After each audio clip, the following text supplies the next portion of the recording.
सोचिए, हमारे देश में एक जमाना था जब कहते थे कि 2 बच्चे ही अच्छे, परिवार नियोजन को सरकार बढ़ावा देती थी। हमारे देश में नसबंदी भी हुई है। अब उसी देश में कहा जा रहा है कि ज्यादा बच्चे पैदा कीजिए।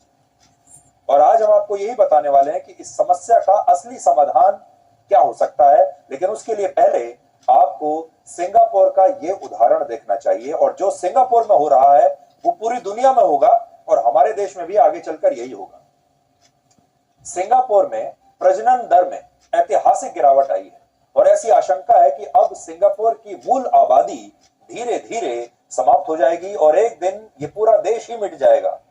सिंगापुर में प्रजनन दर वर्ष 2022 में 1.04% से घटकर 0.97% हो गई है और ये बहुत खतरनाक है। इसका मतलब यह है कि अब सिंगापुर में हर महिला औसतन एक से भी कम बच्चे को जन्म दे रही है। यानी सिंगापुर की जो महिलाएं हैं औसतन एक बच्चे से भी कम को जन्म दे रही हैं और धीरे धीरे अगर यही रहा तो सिंगापुर की जो आबादी है एक दिन समाप्त हो जाएगी, खत्म हो जाएगी। मृत्यु और जन्म दर के इस असंतुलन से सिंगापुर तेजी से बूढ़ा हो रहा है और वहां काम करने वाले लोगों की आबादी तेजी से घट रही है, क्योंकि बड़ी संख्या में लोग बूढ़े हो रहे हैं, वो रिटायर हो रहे हैं। अब वो काम नहीं करना चाहते, काम कर भी नहीं पाते और अब सिंगापुर में काम करने वाले लोगों की कमी हो गई है। पिछले साल 2023 में सिंगापुर में 65 वर्ष या उससे ज्यादा उम्र के लोगों की संख्या 19% थी, जो 2030 में 24% तक हो सकती है। अब कामगारों की संख्या बढ़ाने के लिए सिंगापुर जैसे देशों के पास 2 विकल्प हैं।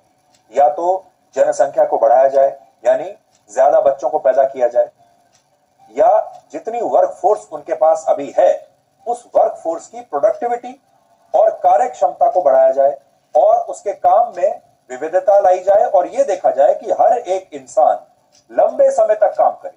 यानी जो लोग 60 साल की उम्र में रिटायर हो जाते हैं वो अब 65, 70 या 75 साल की उम्र तक काम करते रहे। और इसीलिए सिंगापुर की सरकार कामगारों की कमी को पूरा करने के लिए अब दूसरे रास्ते अपना रही है। वहां कामकाजी लोगों की प्रोडक्टिविटी बढ़ाई जा रही है, यहां तक कि जो वरिष्ठ नागरिक हैं उनकी कार्य क्षमता को बढ़ाया जा रहा है और इसकी वजह से वहां वर्कफोर्स में 55 साल से ज्यादा उम्र के लोगों की संख्या अब बढ़ी है। यानी 55 साल से ज्यादा उम्र के जो लोग हैं अब वो भी दोबारा काम करना शुरू कर रहे हैं, वो रिटायर नहीं हो रहे हैं।